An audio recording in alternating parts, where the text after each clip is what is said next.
Bom dia a todos. Sou Vicente Martins, professor de Estilística do Português da Universidade Estadual Vale do Acaraú, UVA, em Sobral, Estado do Ceará. Nós vamos falar um pouquinho, melhor dizendo, vamos falar de informações preciosas sobre uma disciplina que eu considero fundamental na formação do estudante de letras. Esta disciplina é a estilística do português. Em muitas instituições, como a UFC, por exemplo, você tem duas disciplinas de estilística do português, a 1 e a 2. Normalmente a 1 se foca muito a poesia literária, né? Texto poético literário, e a segunda disciplina, a estilística 2, é dedicada normalmente à prosa. E a prosa envolve também outros suportes de comunicação. No nosso caso aqui, a gente tenta focar os dois aspectos, certo? Já que nós só temos uma disciplina, a estilística do português, e a gente tenta condensar um pouco. É só baixar aqui um pouquinho para eu poder... Então, veja aí o tema da nossa aula, as escolhas léxico-estilísticas na construção do sentido. Aqui é mostrando para vocês que os autores, nós mesmos, durante nossas comunicações intersubjetivas com o outro, quantas vezes nós escolhemos palavras com intenção deliberada de alcançarmos alguns objetivos com essa fala. Isso acontece muito com o professor, né? O planejamento, preparar a aula, preparar os conteúdos, é preparar a terminologia adequada. Quantas vezes nós, professores, hoje mesmo, né, para hoje aconteceu comigo, eu não vou falar nesse termo aqui, porque senão pode acrescentar uma densidade maior à nossa fala. Deixemos isso por um segundo momento. Então, as escolhas lexicais são escolhas também para o planejamento de quem vai dar aula. Também a escolha lexical, ela pesa na mão do escritor, seja ele poeta, romancista, pesa também naquele profissional que trabalha com mídias, pesa também naquele pessoal que mexe com outdoor, com agência. Por isso que a estilística ela é tão importante e é uma disciplina de grande relevo nos cursos de linguística, nos cursos de literatura, nos cursos de língua na Europa e nos Estados Unidos.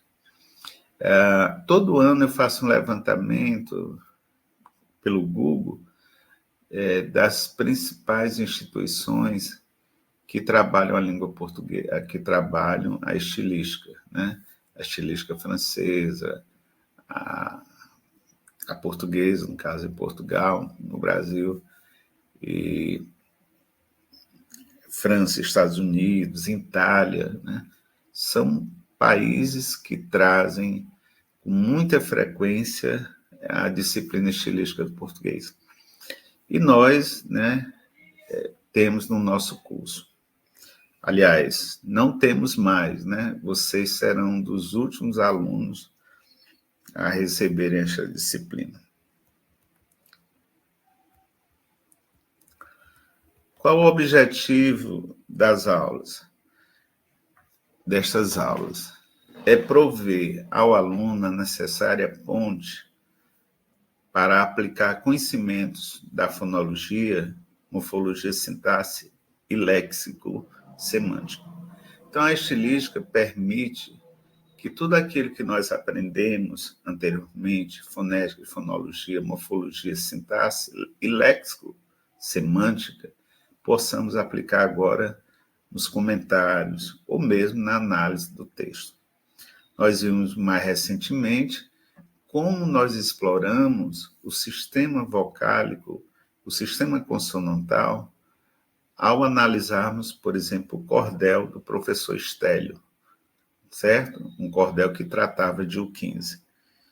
Como aqueles conhecimentos, para quem assistiu aos nossos encontros, até no último encontro eu levei uma folha volante, uma folha com todo aquele quadro de consoantes e vogais, né?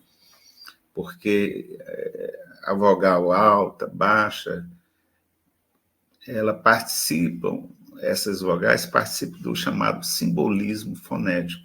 Se ela é alta, é mais fechada, é mais escura. Se ela é baixa, é mais clara, né? São parte do simbolismo fonético. Há também um simbolismo morfológico, há um simbolismo sintático, há um simbolismo semântico.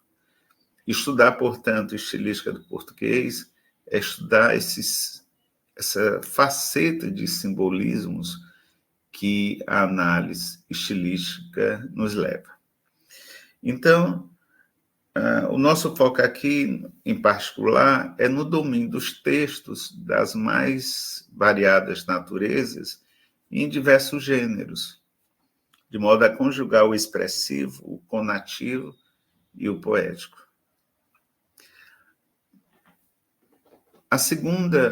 O segundo objetivo diz respeito a mostrar que a subjetividade e os aspectos retrocitados não se confinam ao texto literário, mas em qualquer texto em que a linguagem serve aos propósitos da intencionalidade, conjugando a plasticidade da linguagem, cujos limites não se deixam cercear apenas pela função referencial.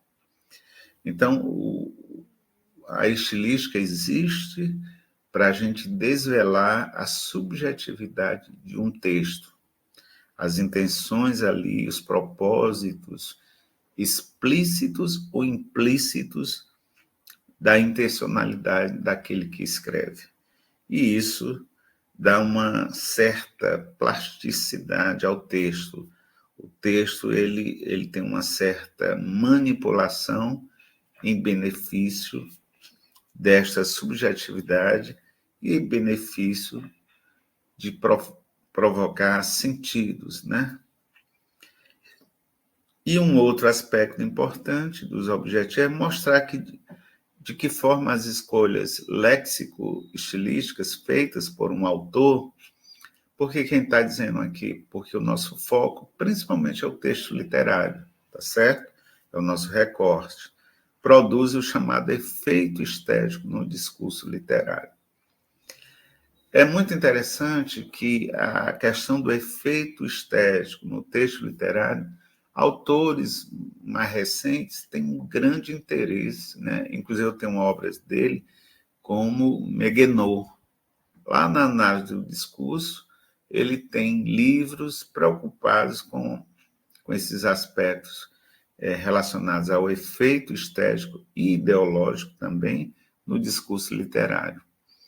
Portanto, a estilística ela está desde o estruturalismo de Bali até uma vertente, digamos assim, mais discursiva que você encontra em Meguenot, em Charrodot, que você encontra Jean-Pierre, né, lá na linguística textual.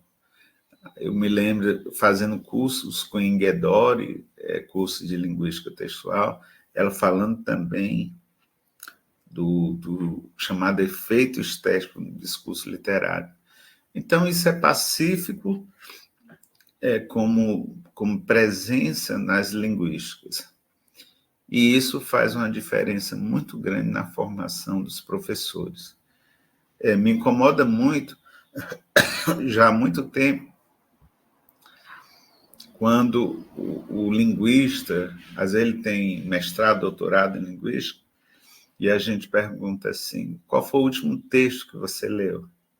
Aí diz, não, eu li um texto técnico de linguística, mas um texto literário. Não, eu não sou professor de literatura.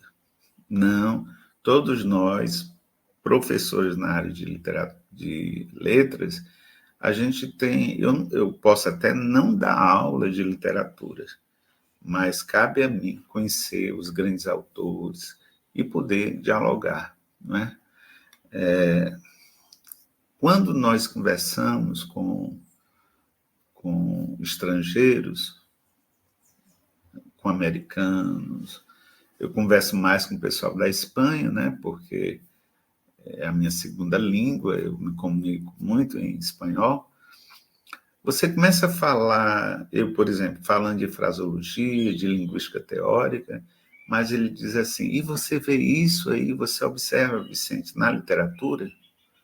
Meu último livro, que eu até passei para o Emanuel, se observar, Emanuel, são 170 obras que eu faço meu pós-doutorado sobre a fraseologia, né? Focando o léxico. Na verdade, é um estudo estilístico, léxico semântico que eu estou fazendo ali, e a minha base, o meu corpus é o literário, certo?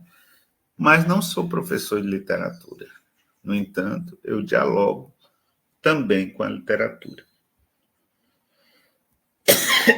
Desculpa. E afinal, professor, o que é a estilística da palavra? Bom, a estilística léxica ou da palavra, ela estuda os aspectos expressivos das palavras ligados aos seus componentes semânticos e morfológicos. Repetindo aqui, que me atrapalhou um pouco. A estilística léxica, ou a chamada estilística da palavra, eu prefiro chamar a estilística léxica, ela estuda os aspectos expressivos das palavras ligadas aos seus componentes semânticos e morfológicos, os quais, entretanto, não podem ser completamente separados dos aspectos sintáticos e contextuais. Por mais que eu queira isolar as estilísticas, ao dizer assim, olha, existe uma estilística do som, a fonoestilística, que vocês, né, brilhantemente desenvolveram na fala de vocês na nossa última avaliação. Quero até, mais uma vez, destacar, eu fiquei muito feliz com as colocações maduras, reflexivas, né? O poder, a autonomia, como vocês apresentaram o tema. Mas vejam que mesmo naquela fala, em algum momento a gente está citando a palavra. Então é difícil falar do segmento fonético ou fonológico, deixando de lado a palavra. E, por consequência, como as palavras também não aparecem isoladas, elas aparecem ligadas, às vezes aparecem isoladas para efeito de exemplo. Mas se a gente pega um texto real, as palavras vêm em construções sintáticas. Por isso que aqui a Nilce Martins diz, olha, essa estilística léxica ou morfológica ou da palavra, elas focam os aspectos semânticos morfológicos, mas não tem como separar de aspectos sintáticos e contextuais. Então, no comentário, na análise, nós levamos em conta também toda o cabedal, todo o conjunto, né? A gente tem uma visão holística do processo. Para o estudo da estilística da palavra, nós precisamos levar em conta 3 aspectos importantes. Primeiro, a conceituação do léxico. Depois, a noção de palavras gramaticais. E 3, as palavras ditas lexicais. Na conceituação do léxico, para a linguística e também, em particular, para a estilística, para os estudos de estilística, às vezes eu noto que não é fácil chegar com consenso ao conceito de léxico. Boa parte dos autores entendem que quando nós falamos na estilística da palavra, a gente está falando léxico. E léxico é palavra e palavra é léxico. Mais ou menos. Mas tem um linguista, John Lyles, americano, que ele diz assim: os termos, as palavras, elas não são sinônimos perfeitos. Nós não temos sinônimos perfeitos, né? Então, a noção de léxico, palavra, vocábulo, tem nuances. E cabe a nós, também na estilística, observar isso. Então, quando nós falamos léxico, talvez seja num sentido de todo esse conjunto que lembra um conjunto de termos, né, de expressões. Às vezes uma palavra com uma unidade, mas uma palavra também pluriverbal. Por exemplo, é palavra um substantivo comum, mas é palavra também um substantivo composto. É uma unidade formada de palavras, uma expressão idiomática que já tem mais componentes. Então, a conceituação do léxico, hoje, para nós, ele é fundamental e a cada dia eu noto que é um conceito que se aproxima muito do que nós temos na nossa frente quando nós abrimos um dicionário. Então, quando nós abrimos um dicionário, ali estão as preposições, ali estão as conjunções, ali você tem palavras de classe aberta, mas palavras de classe fechada, palavras livres, palavras que são só usadas como dependentes, né? Por exemplo, uma preposição, ela não tem vida própria, mas um substantivo tem vida própria, né? Quando a gente diz isso, quer dizer, eu estou me referindo a construções autônomas. Então, eu não posso usar uma preposição, dar uma resposta a um questionamento com a preposição.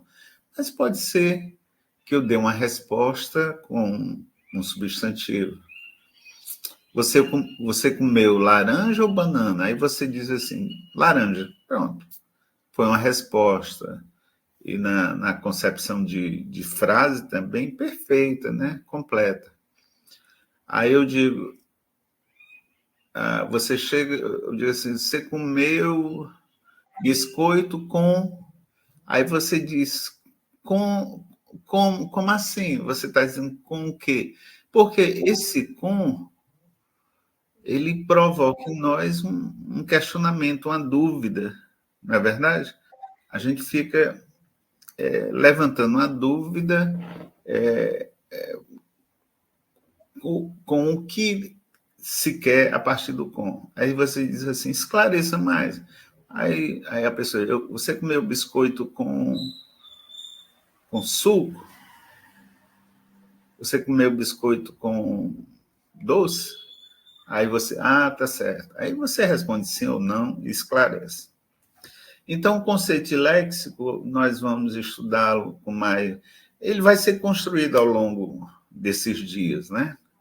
A gente praticamente vai ficar até o final da disciplina falando sempre sobre o léxico e dando um conceito.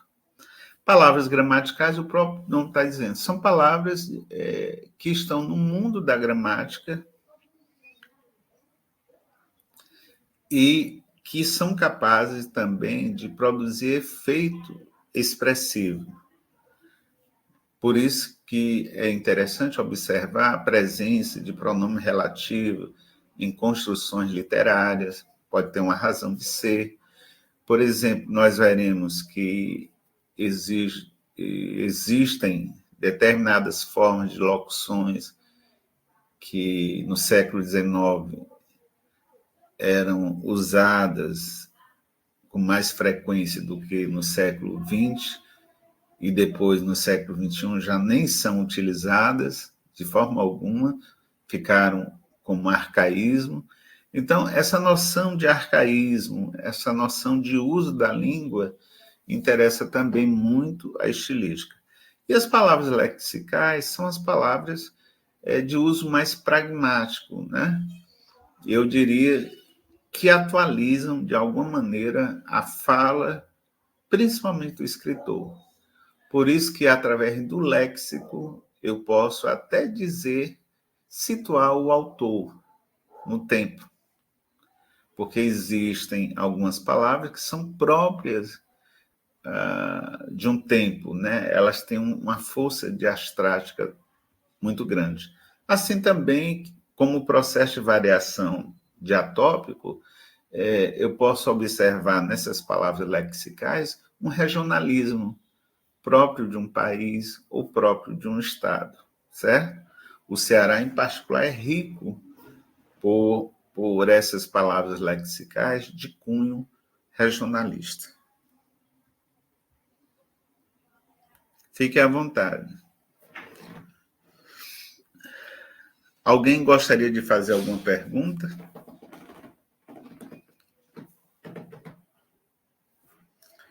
Caso queiram fazer uma pergunta, nesse momento, você pode usar o microfone, tá bom? Muito bem. Há também, nesse estudo, nós veremos de forma detida, detalhada, ao longo também das aulas, as chamadas tonalidades emotivas das palavras. Então, as palavras, elas têm tons que vão mexer com a nossa emoção. Então, por isso que nós podemos falar hoje em palavras que têm significado afetivo, palavras que exprimem julgamento, elementos de avaliação, sentido avaliativo relacionado a afixo, palavras evocativas e a linguagem figurada. Então, aqui a presença retórica é bem interessante também. Por exemplo, a USP, através do professor Fiorin, ele resgata sempre a questão da retórica. Ele nos chama a atenção, diz, olha, a estilística linguística, ela é uma evolução da retórica clássica, aristotélica, né? Mas a retórica, ela não deve desaparecer da estilística. E ela pode aparecer como reflexão no emprego de linguagem figurada. Que é muito interessante assinalar que muitas vezes nós achamos que a linguagem figurada ela está só unicamente presente no texto literário, mas nós veremos isso em outro momento, a linguagem figurada está até no texto científico. Eu observei isso e até escrevi um livro sobre a Covid, né? Naquele contexto de isolamento, eu escrevi um livro intitulado A Gramática do Inimigo, em que, no fundo, eu começo falando a partir da etimologia do coronas, e eu digo ao próprio corona, né? Coronavírus. Aí, no latim, corona quer dizer coroa. Aí já é uma metáfora, né? Que tem um aspecto icônico, né? De semelhança. É um vírus que tem uma coroa, né? Ele é icônico. Então, aí já tem uma metáfora. Então, mesmo nos textos científicos, as metáforas não somem. E Covid, ninguém entende Covid como um momento literário na vida do mundo, né, da sociedade.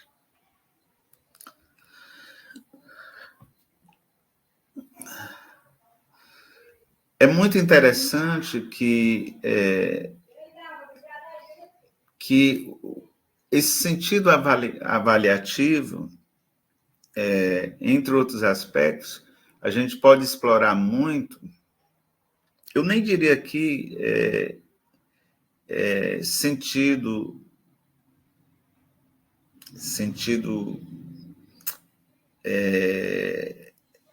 relacionado a afixos, mas palavras de significado afetivo, né? Eu trocaria esse título aí de afixo, talvez eu tenha errado, por afetivo. Palavras que evocam sentido afetivo. Por que eu estou dizendo isso? Porque eles mexem muito com a escolha. Que muitas vezes, quando as palavras de alguma maneira se incorporam na nossa fala, a gente nem se dá conta. Por exemplo, os estrangeirismos. Praticamente as nossas falas espontâneas, você não precisa nem ser escritor, elas são marcadas por estrangeirismo.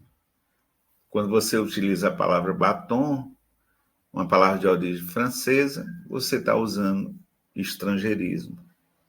Se você está em algum local e escuta maracá, aqui no Ceará a gente escuta muito, né, quando viaja, vai para cidades que ainda tem comunidades indígenas ou pessoas muito primitivas, né, que tem, aliás, não são pessoas primitivas, mas que tem a cidade ainda marcada pela primitividade de vida, né, aquela vida comum, simples. Você pode escutar maracá, que é de origem tupi. Assim como se a gente for a locais mais longínquos, eu me lembro de escutar na minha família, no Iguatu, que morava assim bem longe da sede, arruído. Para dizer ruído, falava ruído. Por arcaísmo. Está errado? Não. Está arcaico. Então, são formas orais que podem continuar sendo utilizadas ou levadas também para o texto literário. Eu gosto muito de ler biografia de autores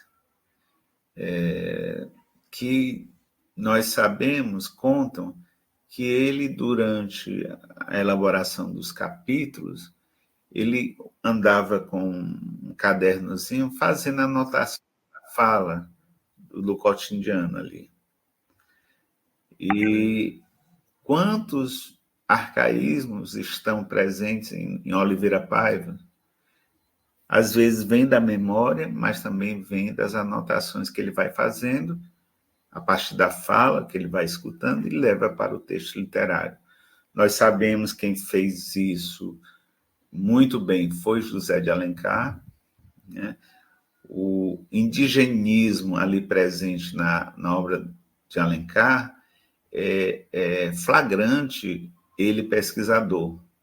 Você pega Iracema e é cheio de anotações de rodapé em que ele dá explicação etimológica, algumas equivocadas, mas ele dá explicação etimológica para o século, para ser do século 18, 19, melhor dizendo, para ser do século 18, 19, ali para o início dos meados, né, do século 19, aqui é um avanço, né?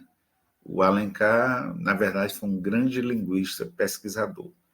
Então, o Alencar, se aproximando do povo, fazia aquelas anotações e também levava isso para o seu texto literário. Iracema é carregado disso, né? Por isso que Iracema é rica de toponímia, né? Porque ele ia aos locais, a região toda ali da região nossa, da mesorregião noroeste do estado, é marcada pela caneta de Alencar, né? Ubajara, Tianguá, Camusim, Acaraú, todos esses nomes, somente Acaraú, todos esses nomes derivam, né, das pesquisas de José de Alencar e estão presentes na literatura. Tinha até uma aluna minha, que eu estou devendo, mas vou publicar o livro dela, que é a Josiane, até professora da rede municipal de Sobral, em que ela faz um rico levantamento relativamente exaustivo sobre a toponímia em Alencar, né?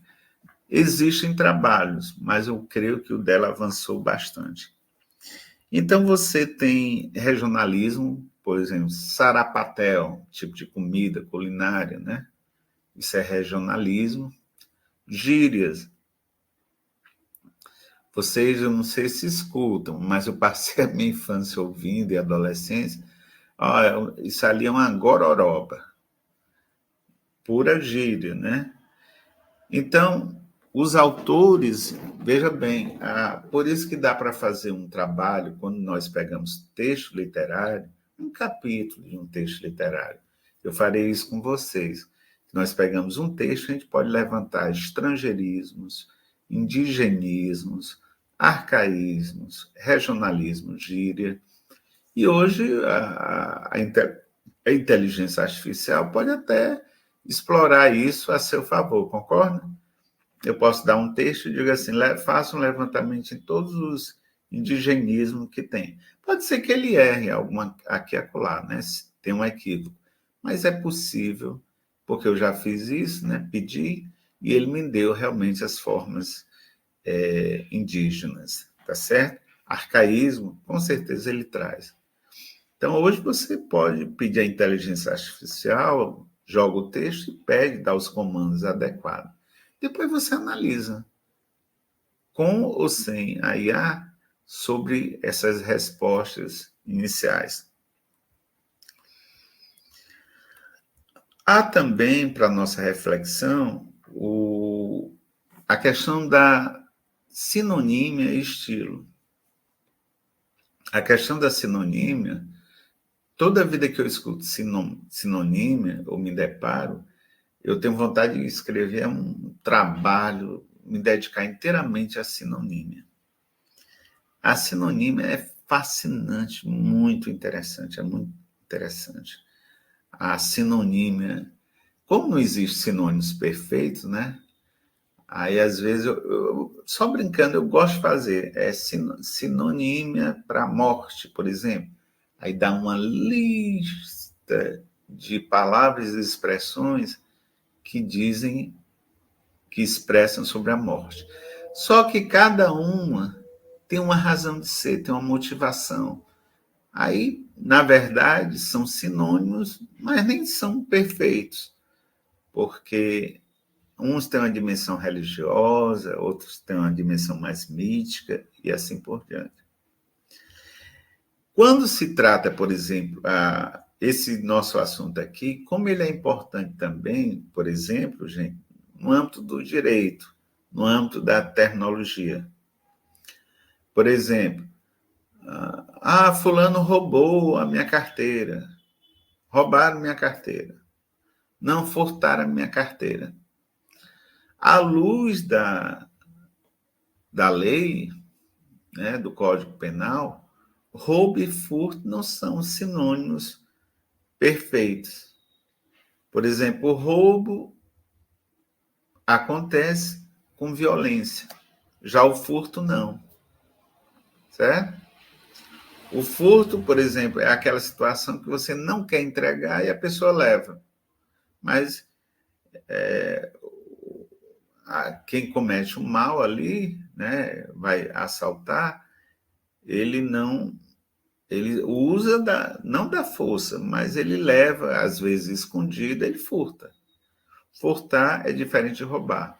Mas roubar tem essa agressividade física, principalmente. Para o direito, por exemplo, roubo e furto são termos distintos e com penalidades distintas. Então, veja que assim como no direito as terminologias, até a gente diz, são termos, são mais do que palavras, são termos. E eu diria também, no âmbito da linguística, da nossa fala mais teórica, a gente não pode confundir o que é fonema e morfema. A gente não confunde, porque isso tem implicações sérias. E a utilização dos sinônimos também, depois eu posso dar para vocês. Hoje eu falei da,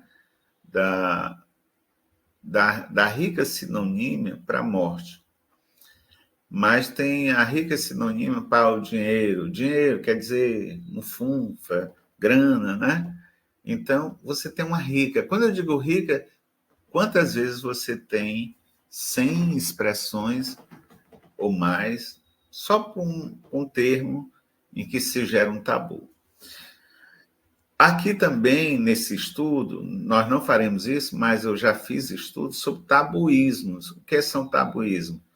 Por exemplo, você tabu religioso, ou tabu sociologicamente marcado pela religião, né? Por exemplo, que outros nomes se dão, a sociedade dá para o pênis, para a vagina, por exemplo? Então, são nomes, né, que entram nessa categoria de nomes feios, mas, no fundo, a gente tem um sinônimo. Só que, em alguma dimensão, pode ter uma conotação chula, né? Às vezes tem uma conotação mais pueril, tá certo? E assim vai. Então, veja que os tabuísmos, se vocês entrarem na internet, eu fiz uns 2 ou 3 artigos sobre só tabuísmos, extraídos principalmente da literatura, certo? No caso, eu acho que eu foquei os tabuísmos religiosos, tá certo? Eu até brinco, quando eu falo sobre essas coisas, que eu, por exemplo, eu procuro evitar usar o termo diabo, eu não uso, porque eu tenho medo, eu tenho um pavor religioso. Aí eu nem sei o que é que eu digo. Às vezes eu digo, eu não sei que diga, para me referir ao demônio. Aí às vezes, não quero falar demônio, Satanás. Se eu pegar a lista do diabo, eu vou encontrar umas 200 possibilidades de chamar, né? O coisa, o não sei, o cabra. Aí imagina isso, você explorando os tabuísmos na literatura, né? É fascinante a gente ver a presença tabuística do uso de tabuísmo na literatura, principalmente a literatura regional. É fascinante, eu gosto muito, certo?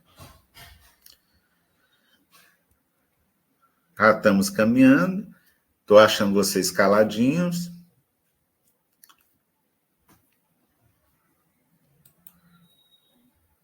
E pergunta aí para vocês.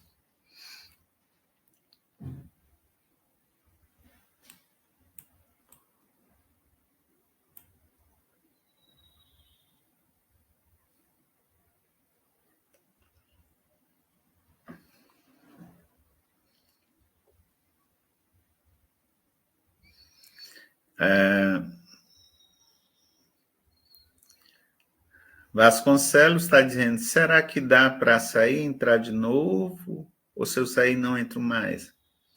Eu fiquei sem entender. A imagem sumiu?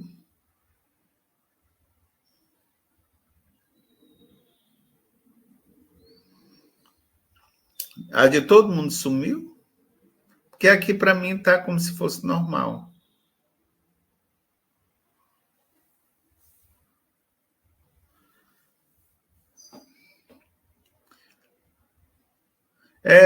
Viu, Vasconcelos? Tu pode entrar e sair. Talvez ajude. Certo? Muito bem. Bom, naturalmente a gente pode dar uma paradinha mais reflexiva aqui.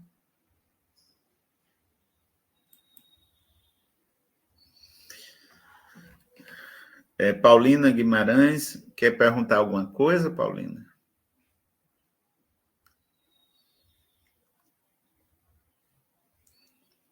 Carlos Emanuel, gostaria de fazer alguma pergunta? Eveline?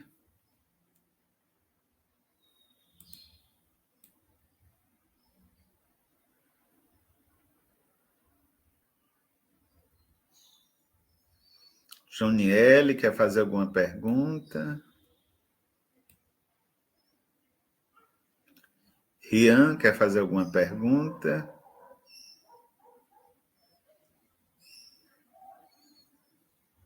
Certo.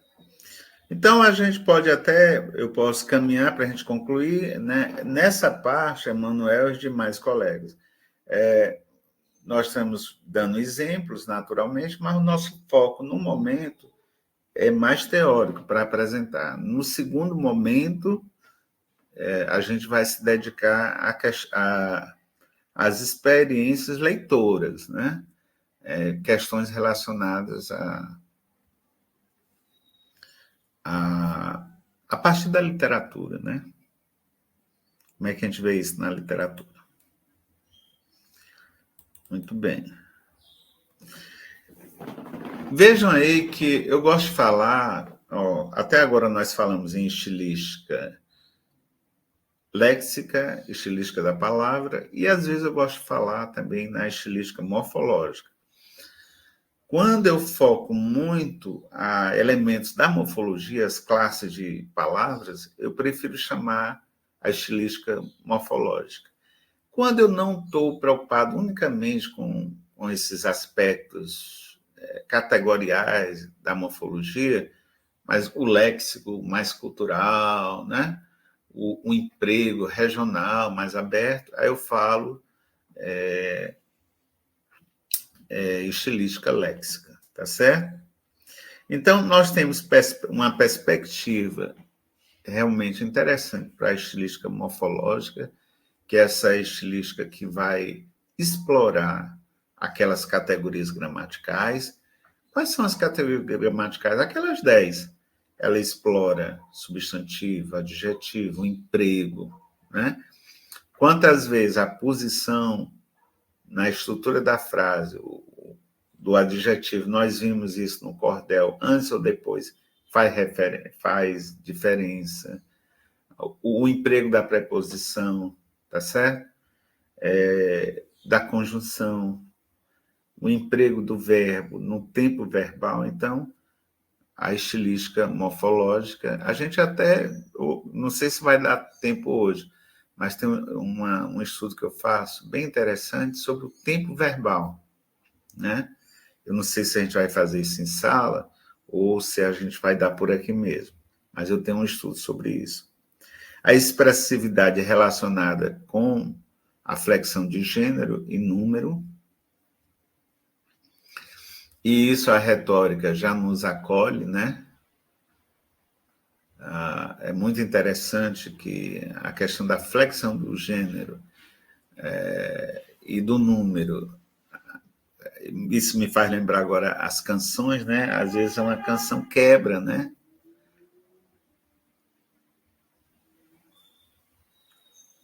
A gente somos inúteis. A gente somos inúteis. A gente somos. A gente, né? Então era para dizer a gente é inútil, a gente somos inúteis. Quer dizer, é uma quebra no número, é uma quebra na concordância. Por isso que o estudo da concordância nominal e verbal, não só a sociolinguística explora esse aspecto, mas também a estilística. Eu até diria que é a estilística que alimenta o discurso para a variação, para o outro estudo denso, que é da, da concordância, né? Que é a variação linguística, a sociolinguística explora muito. Há outro aspecto importante na estilística morfológica, é a formação das palavras. E aí tem uma coisa importante para todos nós, uma reflexão.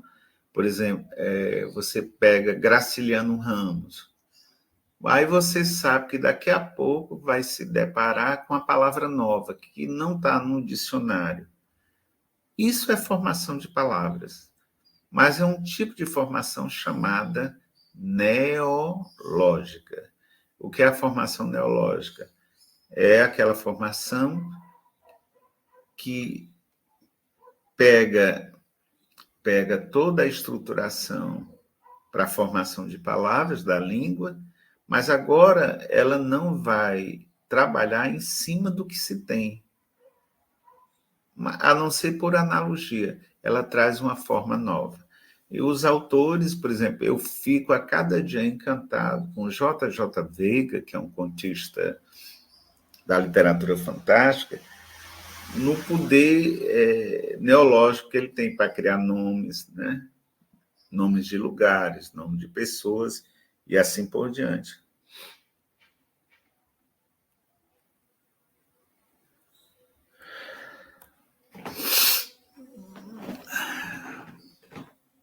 Estou aqui sentindo, eu não liguei ar-condicionado, estou sentindo um friozinho aqui, aí já começa a espirrar.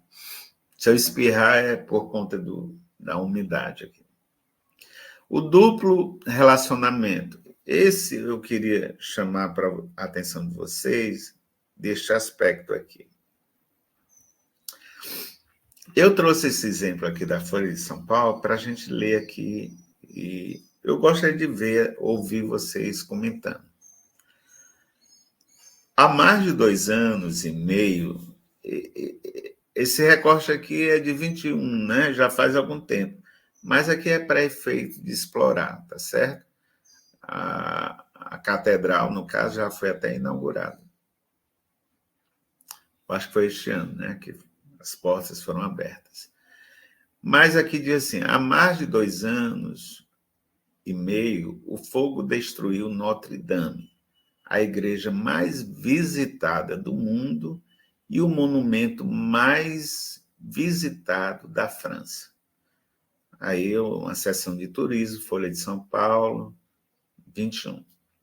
Aí eu faço uma pergunta para vocês. Nessas escolhas desse fragmento aí, a matéria é maior. O que vocês observam quanto à escolha das palavras? Alguém poderia me falar alguma coisa? Eu fiquei curioso.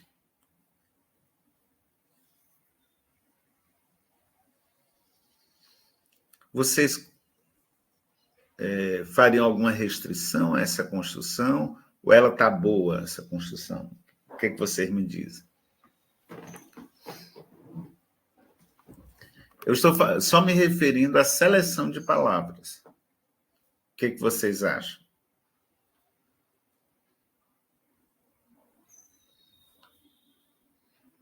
Ninguém fala? Ninguém gostaria?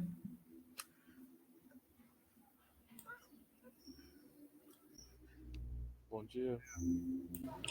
Pois não, Emanuel. Me chamou a atenção o uso de destruiu, né? O fogo destruiu Notre Dame. Só que não necessariamente a igreja toda ficou em ruínas. O fogo tomou parte, mas não destruiu. Mas acredito que para quem vai ler o jornal, o uso da palavra destruir seja mais impactante. Olha aí. É tão bom, eu não tinha reparado esse teu olhar, Emanuel, mas você está corretíssimo, né? Como é que vocês estudaram linguística textual? Imagino. Vocês estudaram com quem? João Paulo? Eu não me lembro. Foi com a Maria Soares. Pronto, com a professora Maria Soares, né? Que é minha contemporânea, né? Também estudamos juntos na UES. Muito bem. Aí você coloca muito bem aí que ele selecionou o jornalista, no caso, ele não é poeta, ele não é escritor, ele é jornalista. E nós estamos trazendo aqui a matéria do jornal. E olhe bem, nesse contexto aqui de 21, você não tem inteligência artificial, porque os jornalistas atualmente já estão recorrendo à inteligência artificial para suas matérias, né? A própria Rede Globo, o Grupo Globo, por exemplo, Folha de São Paulo, os grandes jornais também, eles já têm uma política do que deve, do que não deve ser empregado da inteligência artificial nas matérias. Nesse contexto aqui de 21, tinha internet, tinha Google, tal, tinha informação. mas não tinha ainda inteligência artificial. Então, aqui é o jornalista por ele mesmo. Muito bem. Só que na linguística textual, a gente usa um termozinho para diminuir um pouco esse termo forte que o Emanuel coloca aí, né, Emanuel? Há mais de 2 anos e meio, o fogo destruiu. Vírgula. Será que destruiu mesmo assim? Porque o leitor tem a ideia que destruir é destruir mesmo, é não deixar nada. Mas se não tivesse nada, como é que ele conseguiu recuperar? E hoje já está aberta a visitação. Por isso que muitas vezes, dentro do jornal, a gente precisa modalizar, né? É o termo modalização. Eu passei 5 anos trabalhando dentro de uma empresa jornalística em que eu fazia as matérias, escrevia. E a grande preocupação da gente, ou pelo menos minha, né, na condição de jornalista ali, era exatamente modalizar. Porque, às vezes, uma palavra, por si só, ou ela criava uma situação embaraçosa, uma palavra, né?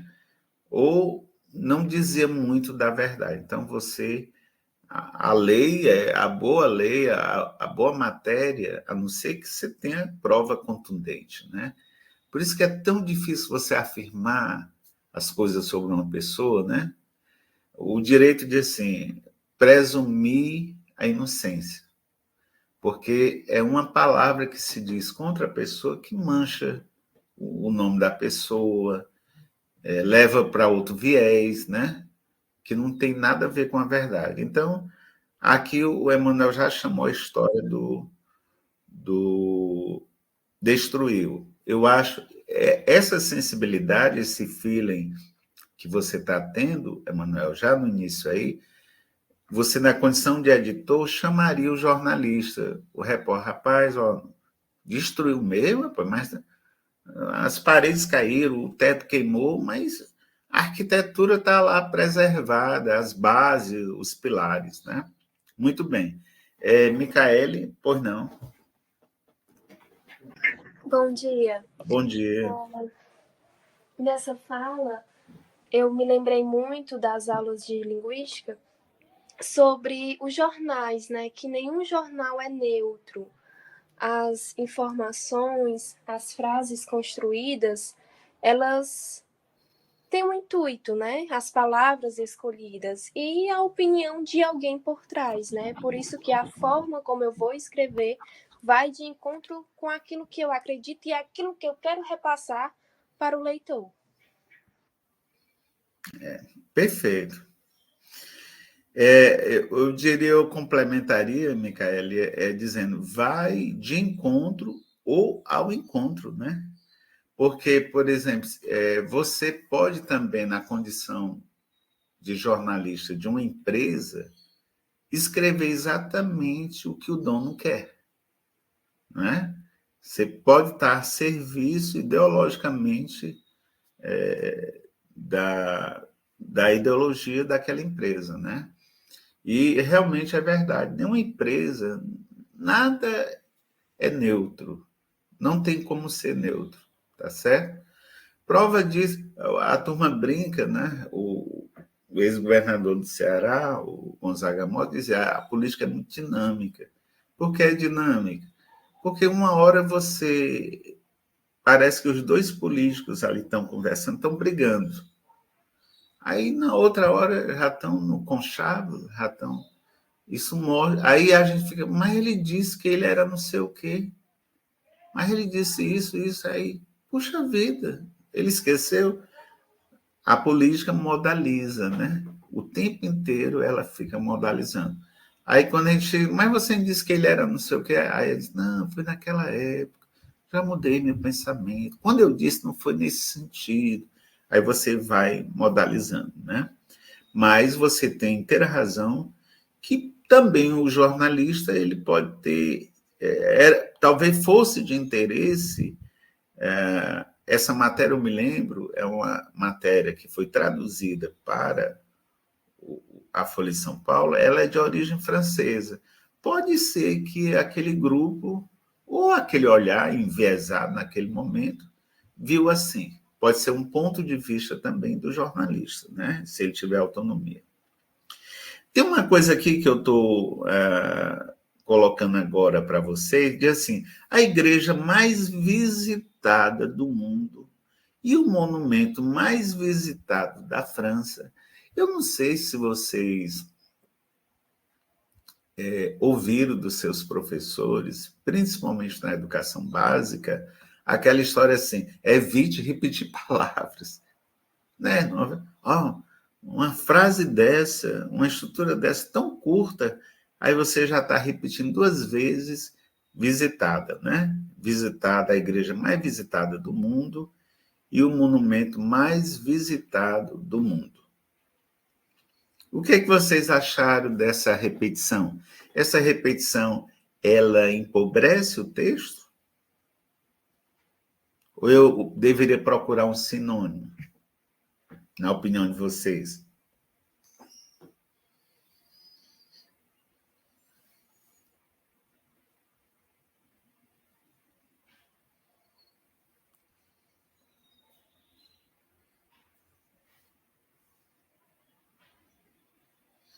Aqui os comentários do Emanuel diz assim, destruiu é impactante. É igual quando se usa a palavra bomba, né? Em página de fofoca. É só para chamar atenção para a informação. Às vezes não é bomba, né? Às vezes é só fofoca mesmo. Então, aí a gente nota que talvez fosse até estranho, pelo contexto, ele trocar por um sinônimo. Então, nem sempre a repetição é tão redundante como se imagina. Nem sempre a redução é pleonástica.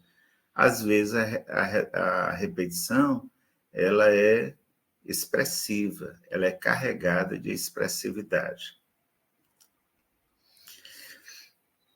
Eu gostaria de fazer uma pergunta antes de a gente prosseguir.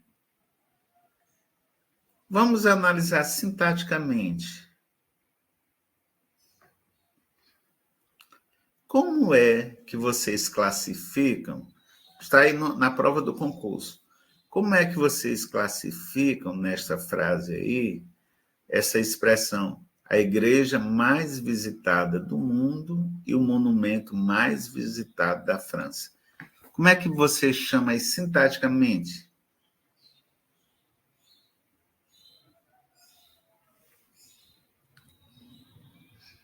Vocês que são bons em gramática, me falaram que é a turma que domina a gramática normativa.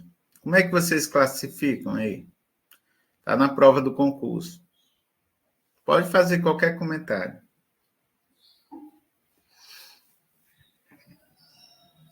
Ou não sabe? Ninguém chuta? É objeto direto? É objeto indireto? É adjunto adverbial? É sujeito? É aposto?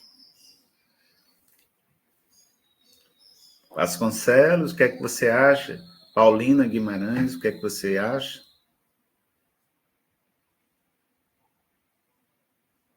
A igreja mais visitada do mundo e o monumento mais visitado da França. Como é que você classifica sintaticamente esta construção?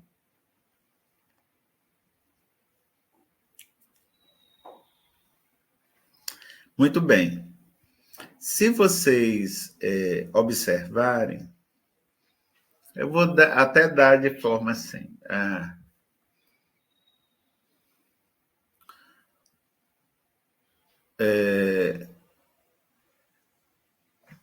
O presidente José Carlos comprou uma casa.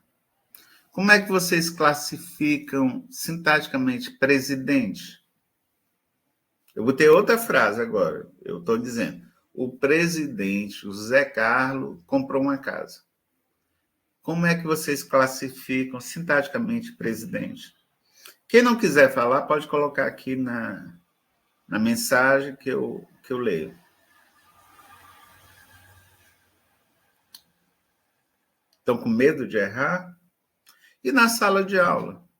Se o aluno fizer essa pergunta, vocês também vão silenciar? O Carlos colocou sujeito.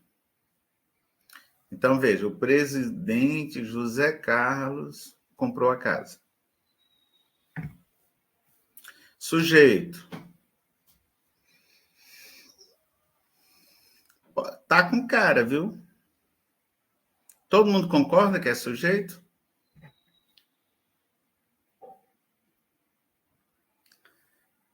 Joniele, sim. Mas se eu fizer assim, o Carlos, ou José Carlos, o Carlos, vírgula, presidente, vírgula, comprou a casa. Presidente continua sujeito?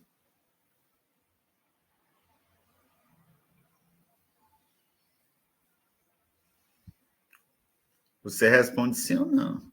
Joniele, não. E ele continua o quê, Joniele? Mudou para quê?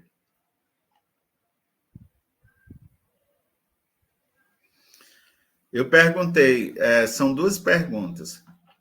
Eu digo assim, o presidente José Carlos comprou uma casa. Qual a função sintática de presidente? Foi a pergunta que eu fiz.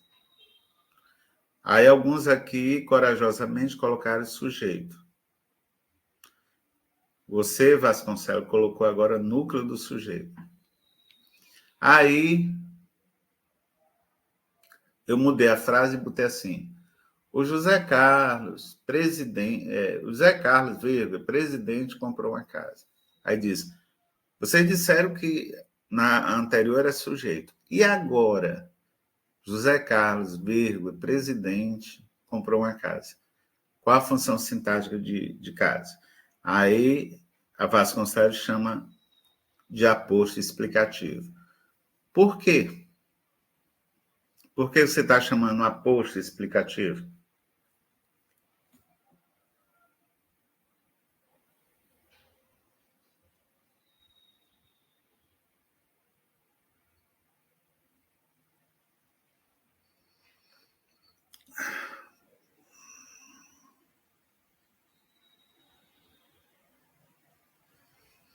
Vejam que no ambiente de sala seria uma provocação do aluno. Porque está entre vírgulas, além de caracterizar o núcleo do sujeito. Muito bem. Mas veja a contradição, ó. Se eu disse que o presidente José Carlos é sujeito, como é que eu digo assim, o José Carlos, vírgula, presidente, vírgula, comprou uma casa. Agora eu estou dizendo que é aposto. Ou é uma coisa ou outra. Então, quando eu digo o presidente José Carlos comprou uma casa, presidente é aposto. Aí você diz, mas professor, pelo amor de Deus, eu aprendi que é aposto. Não vem acompanhado de vírgula? Se for como bem a Vasconcelos colocou, explicativo. Às vezes o aposto vem colado com o sujeito, certo? Mas não necessariamente com vírgula, porque não requer vírgula. Mas essa é a verdadeira posição dele.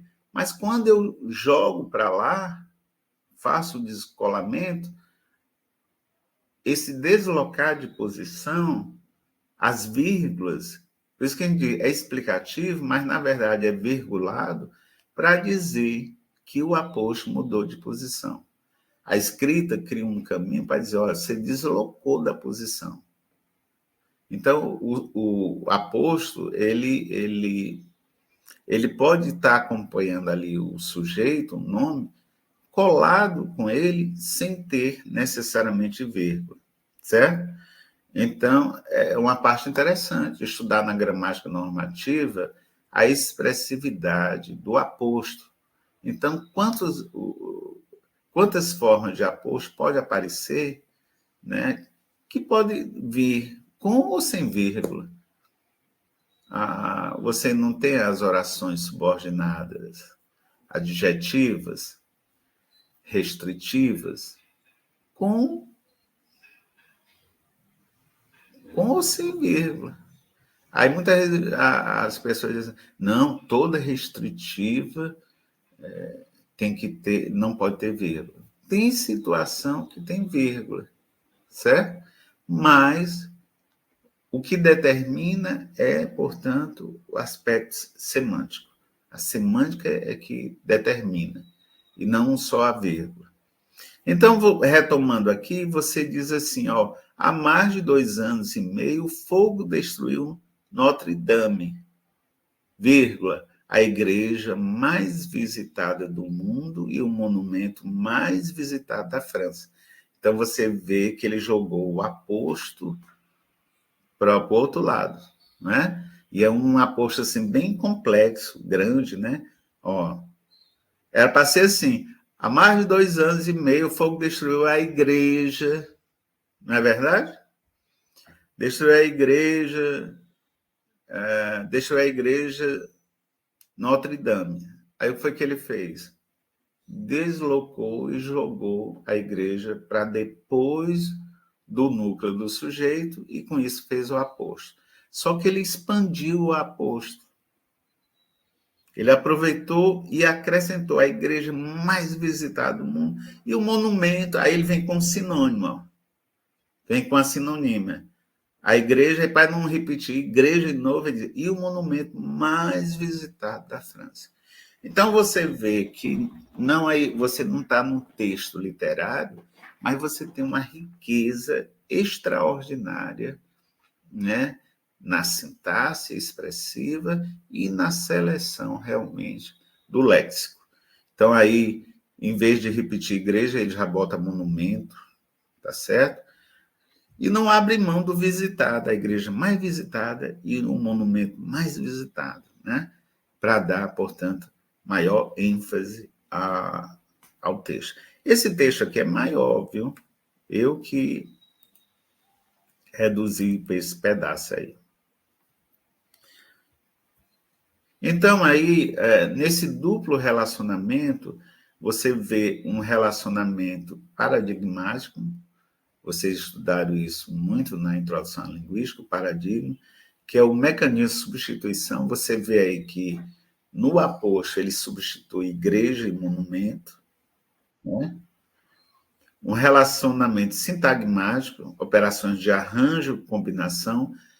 O aposto ele poderia ter aparecido antes do sujeito, mas agora ele vai aparecer depois desse núcleo do sujeito, e aí carregado também de uma reestruturação, que é vírgula. Então, eu digo assim, o presidente José Carlos, eu não coloco vírgula, mas o presidente é aposto. Tá certo? Então, por isso que muitas vezes você vai fazer o concurso e é uma questão como essa. Aí vai dizer, não, é sujeito. José Carlos é o sujeito, mas o aposto é que está ao lado dele. Agora, realmente, quando a gente desloca, porque na tradição botaram na cabeça da gente que é aposto toda a vida que esses termos explicativos aparecem, e aparecem entre vírgulas, mas nem sempre. O caso aí que eu dei para vocês mostra claramente isso, né? Bom,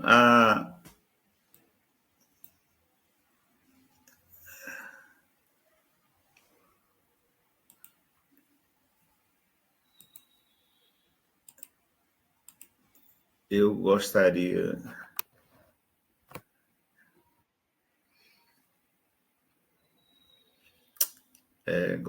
agora de ficar à vontade aqui com vocês, né?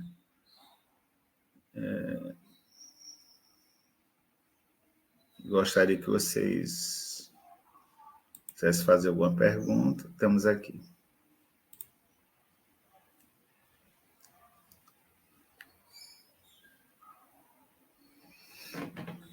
Vocês gostariam de fazer alguma pergunta? Acharam difícil?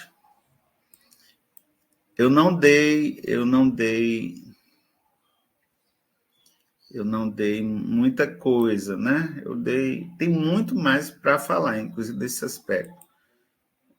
Mas o meu objetivo aqui foi dar apenas uma noção para vocês, inicial, né? Vocês acharam difícil isso aqui?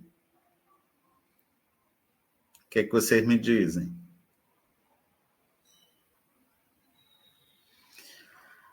Parece que é mais tranquilo que a fonoestilística.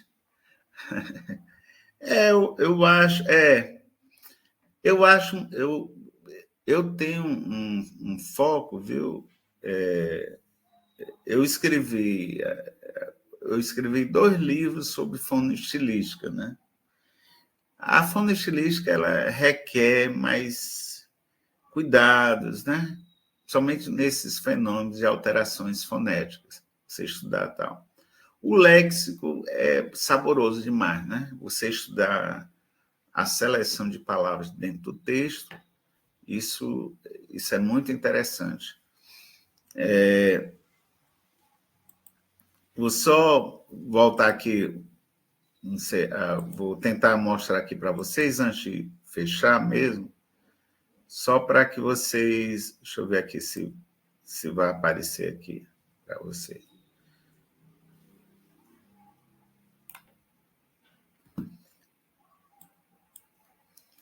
Ver aqui. Só mostrar, aguarda só um minutinho nesse finalmente aqui. Eu não estou conseguindo.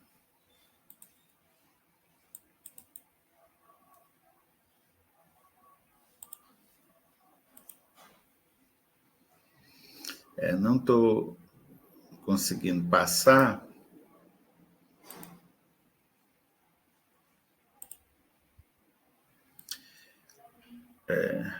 Não estou conseguindo passar aqui. Pronto. Agora eu estou.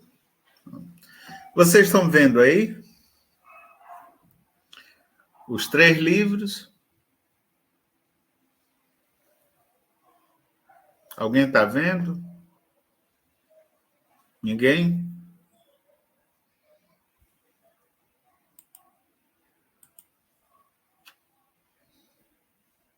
Sim, está dando para ver, professor.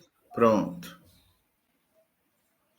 Se vocês notarem, 3 livros, esses livros já tem algum tempinho, são 3 livros que o meu foco é léxico.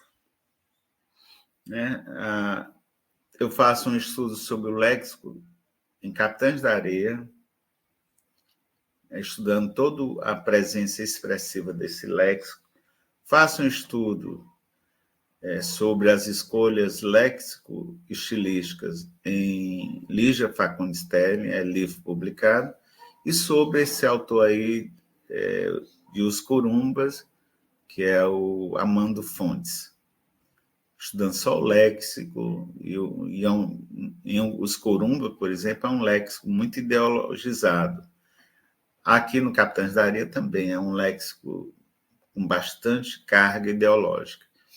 E aqui nas escolhas léxico-estilísticas da Lígia, é um léxico assim, com escolha mais cultural, mais culta, que remete, por exemplo, à mitologia grega, né? É um léxico que ela filtra da mitologia grega. Aí eu concordo com o Emmanuel quando ele diz, né? Realmente parece mais tranquilo e desafiador, né?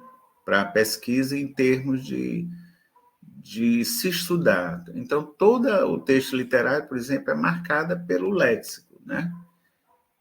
E a escolha, por exemplo, não hoje, mas eu vou depois mostrar para vocês com mais calma, que eu preparo uma teoria para isso, né? Para explorar o texto literário,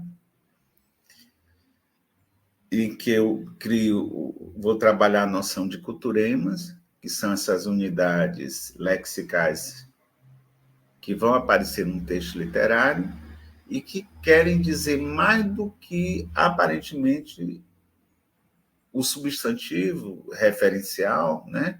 Aquilo que tem no dicionário diz.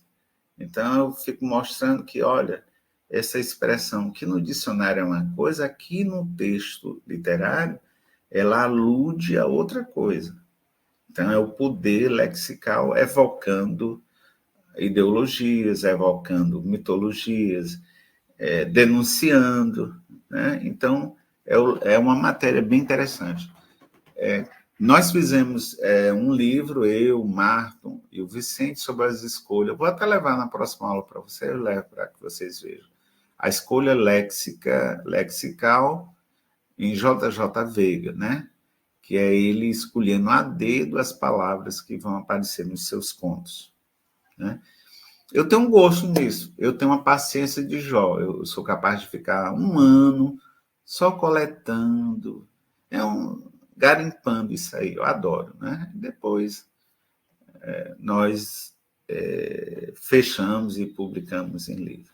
Eu tenho, por exemplo, eu tenho um léxico mas não publiquei, de Alencar, tenho um léxico do Alcides Pinto, tenho um léxico do Manuel de Barros, poeta, tem um léxico. Bom, a lista é enorme desses autores, né? Eu não estudo muitos autores, eu estudo poucos autores, mas a obra completa. Por exemplo, JJ Veiga, eu estudo. Eu estudo também toda a obra dele. Aí levo, às vezes, J. Veiga, eu já tenho quase 10 anos estudando, quer dizer, já é um bocado de tempo, né? Daria, inclusive, para publicar 3, 5 livros, mas para mim é muito complicado publicar. Eu tenho uma editora para isso, né? Tenho um amigo que tem editora, eu não tenho dificuldade nenhuma para publicar. O meu lance é a revisão para publicar, assim, olhar detidamente para publicar, tá certo? Pessoal, um grande abraço, espero que vocês tenham gostado, né? E que na próxima aula a gente combina mais uma vez. Provavelmente a gente retoma esse slide, já com foco. Eu vou separar dele a teoria que eu montei dos culturemas, porque eu desenvolvi no Brasil, né, e fiz isso no pós-doutorado, lá na Bahia, uma teoria para capturar o léxico no texto literário, para identificar isso no texto literário, fazer a recolha, né? E é um trabalho que muitas instituições já utilizam, já me citam, a UFC me cita com muita frequência, né? Os professores, os alunos, né, que vão fazer mestrado, doutorado e assim por diante. Bom, já no finalzinho, eu queria lembrar para vocês que eu acho que eu coloquei no sistema, se não coloquei, vou colocar no dia 26 de junho, nós vamos dar uma palestra para os mestrandos e doutorandos do Piauí, é uma aula aberta sobre leitura, vocês estão convidados, viu? Eu posso passar o link pelo Meet. Naquela semana de 23 a 27, nós vamos ter seminário temático. Esse seminário temático será em forma de evento, né, da extensão. Todos vocês desta turma, em particular, que estão matriculados em seminário temático comigo, vocês devem fazer inscrição, que todo dia, do dia 23 ao dia 27, nós teremos palestras, certo? Só um dia que é palestra comigo, mas todos os dias. E aí eu vou passar a frequência e tal. E vai se transformar também em evento. Aí você, além de fazer a disciplina, também vai poder receber certificado de participação do evento, tá certo? Esse evento já é o terceiro que eu faço. É um evento nacional. Para vocês terem ideia, tem professores da UFC que vão falar, tem professores da USP, tem professor da Federal do Rio de Janeiro, tem professor do Mato Grosso, tem professor lá do Sul. Ao todo, são 7 professores, tá certo? Excelentes, que eu convidei, eles já me conhecem, aceitaram e querem compartilhar conhecimento sobre o tema, que é fraseologia, com vocês. Aqui também, na disciplina, a gente vai estudar a fraseologia, né, como parte da estilística lexical. Pois não, Joniele? Professor, será online ou presencial? O evento será totalmente online, porque alguns alunos da noite se matricularam na disciplina. E a Brenda me pediu para eu viabilizar. Eu não gosto eu gostaria de, se eu fosse trabalhar com vocês presencialmente, eu ia trabalhar com vocês uma pesquisa bem, teve um encontro que eu fiz online e presencial também. Então, o online eu ia mostrar para vocês como fazer uma pesquisa com fraseologia, como fazer experimentos, seria um laboratório bem interessante. Mas aí, o pedido da Brenda, que era um pedido também da coordenação, diz, olha, daria para a gente fazer remotamente para beneficiar os alunos da noite, aí nós abrimos. Porque tem muitos alunos que estão dependendo da disciplina para colar grau. Então, não era a minha prioridade. Eu nem sabia, né, que eu ia oferecer online. Já aconteceu de eu oferecer online e presencialmente também. Aí online era à noite, presencialmente pela manhã. Mas desta vez, ocorreu que vários alunos matriculados nesta disciplina estudam à noite e não tem como ter deslocamento, porque trabalham, uma série de coisas. E aí a coordenação e o CA me pediram eu avaliar, e não era minha prioridade, não, porque é uma disciplina que eu gostaria muito de dar presencialmente, porque se eu fosse dar, eu ia utilizar experimentos psicolinguísticos para a gente aplicar e que são úteis para a sala de aula. Mas em outro momento a gente poderá fazê-lo. Eu ia trazer uma pesquisa. Normalmente os alunos gostam muito. Eu fiz uma vez com a turma, todo mundo adorou, porque ninguém sabia o que era fraseologia, e todo mundo saiu doutor em fraseologia, né? Querendo, inclusive, fazer TCC. É uma disciplina que presencial, ela é muito rica, certo? Então, mas aí ela também será rica online, e sendo online, para não cansar muito, todo dia eu estar falando, eu convidei 7 professores, né? Que sabem mais do que eu sobre o assunto, né? Eu não sei muita coisa, não. Eu fiz doutorado nisso, mas não domino, não. Mas tem um mundo. Por exemplo, a minha orientadora, a Rosimeire, que é doutora no assunto, me orientou, ela também será uma das palestrantes, tá certo? Então, ouvir a Rosimeire da UFC é melhor do que eu, né? Porque a minha fala é herdeira da fala dela. Então, ela é minha mãe nessa formação. E achei interessante compartilhar com vocês. Aí, ao mesmo tempo que eu compartilho, né, você também se certifica para isso e enriquece seu currículo. Deu para entender, Joniele? Sim, deu. Mas é uma coisa, mesmo quem já se inscreveu, né, colocou como optativa, tem que se inscrever no evento. Tem que se inscrever, porque como é que eu vou fazer a frequência? Tá certo? A frequência, você precisa se inscrever para poder receber a frequência. A frequência logo em seguida, após a aula, eu mando a frequência por e-mail. E assistir a aula é assistir a conferência. Então, no dia 23, vamos ter 2 conferências. No dia 23, que é a conferência do professor Expedito, da UES, e da orientanda dele, mestranda, que é a Ana Carva. Então, os dois vão se apresentar no dia 23. Quando terminar, aí eu mando a frequência. Manda a frequência, você assina. Então, a frequência, a chamada, será através do formulário de frequência. Tal qual eu vou mandar para vocês daqui a pouco. Vou colocar no sistema a frequência.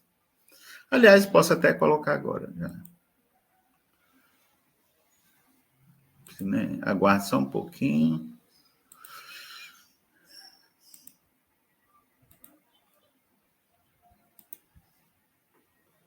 Vou ver aqui.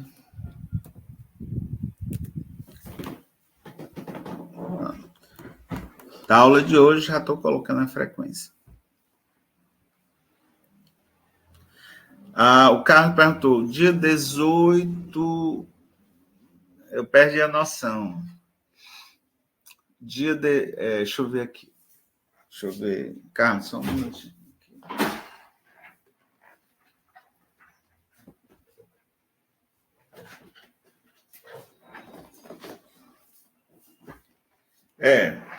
Carlos, 18 de junho, viu, Carlos? Realmente, dia 18 de junho, que é véspera de feriado, né?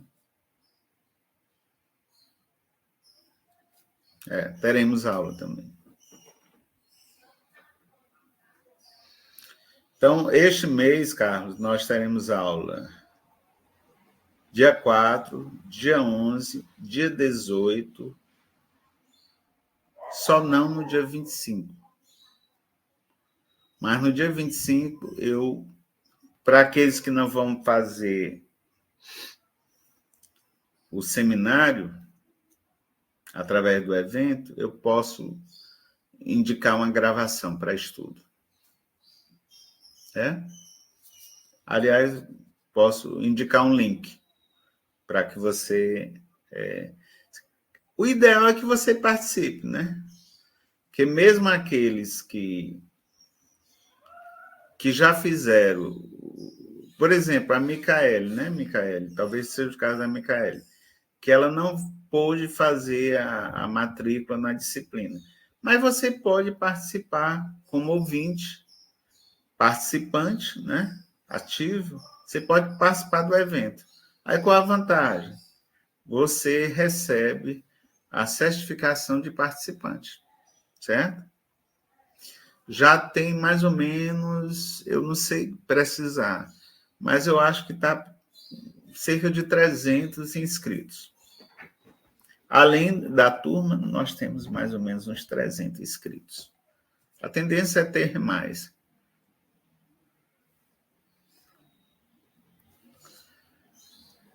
Dia 11 será a Semana de Letras. Pronto. A Semana de Letras, nós podemos passar só uma gravação. Certo? A semana é manhã e tarde, né? E aí eu boto uma gravação, um link. A gente não tem a aula. Foi bom lembrar aí, Edith, Brena. Mas eu indico para vocês, na hora vaga, a leitura, a assistir a um vídeo sobre o assunto. Então, lembrando aqui, dia 4 foi hoje, nós temos aula. Dia 11 nós não teremos, por conta a aula ao vivo, né? Por conta da Semana de Letras. Mas no dia 11 eu indico para que vocês olhem a qualquer momento que vocês desejarem, não precisa nem ser no mesmo dia, vocês olhem um vídeo que eu estou tratando sobre estilística do português, certo? No dia 18, eu acho que não tem problema nenhum, né? A gente tem a aula ao vivo, e no dia 25, eu coloco para vocês também um vídeo para que vocês acompanhem. Coloco um vídeo. Na verdade, não precisa nem colocar o vídeo. Vocês têm a opção de participar também Eu não sei de quem é a palestra, mas eu acho que é uma palestra muito boa, que é de um professor. Todos são doutores, com exceção da menina do primeiro dia, mas ela vai com o orientador, que é do professor Wellington, acho que no dia 25. Eu vou passar a programação para vocês. Aí no dia 25, eu não vou passar nenhuma gravação, porque já tem, né? Já tem a gravação do dia. Aí vocês assistem, por exemplo, Micaele. Eu estou citando Micaele porque podem ter outros na mesma situação. Não está matriculada na disciplina, mas você pode fazer inscrição no evento. Faz, participa ativamente e ganha seu certificado também, que é um certificado a mais no seu currículo. Tá bom? Alguma dúvida? Micaele, qual a dúvida, Micaele?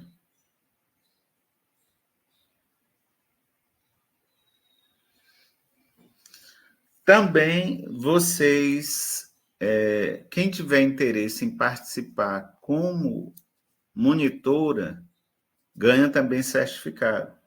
Aqui nós temos só a Edith Brenda, que está como monitora. Micaele, você está convidada. Se você quiser, a Edith já tem. Nós já temos uns 5, 6. Eu concordei. O sim foi concordando da inscrição, tá? Certo. Mas eu estou colocando, Micaele, se você desejar também participar como monitora, vocês vão receber algumas tarefas. Aí vão poder entrar no estúdio com a gente, poderão fazer questões. A Brenda sabe como é, né, diz Brenda? Fica observando lá no chat e traz pergunta para o palestrante, viu, Micaele? No dia lá, eu posso te indicar também. Tá bom. É interessante. Eu gostaria muito de contar com você também, Micaele, né? Porque você é uma boa aluna. É interessante, é a uva, né? Eu não ficar só falando também, né? Se eu tenho alunos inteligentes. A Micaele, na última aula, deu um show, não foi, Micaele? Meu Deus, todo mundo ficou assim, que é isso, senhor? Eu fiquei todo me tremendo. Meu Deus, aqui, né? Mostrou uma competência técnica. Agora, mostre sua competência para o mundo, viu? Mostre para o mundo. E o YouTube é fascinante, né? Eu estava conversando com um colega, numa solenidade em Fortaleza, aí disse assim, não, eu te acompanho, eu vejo tudo que você faz no YouTube. Quer dizer, a gente nem precisa mais mandar alô para ninguém, porque a gente chegando no YouTube, por exemplo, circula, a gente está circulando no mundo, né? Então, Micaele, circule no mundo, ponha as suas ideias, seu olhar também no mundo, para que o mundo conheça você desde cedo, né? A Lídima representante Moraújo. Um grande abraço, um bom dia para vocês, tudo de bom. E todas essas informações eu vou condensar e mandar depois no sistema. Fiquem lendo o sistema. Tem gente aqui que praticamente não entra no sistema. Entre, porque às vezes tem lá estão mensagens importantes para guiarem vocês. Um grande abraço, bom dia para vocês. Estamos aqui na luta, viu? Tchau.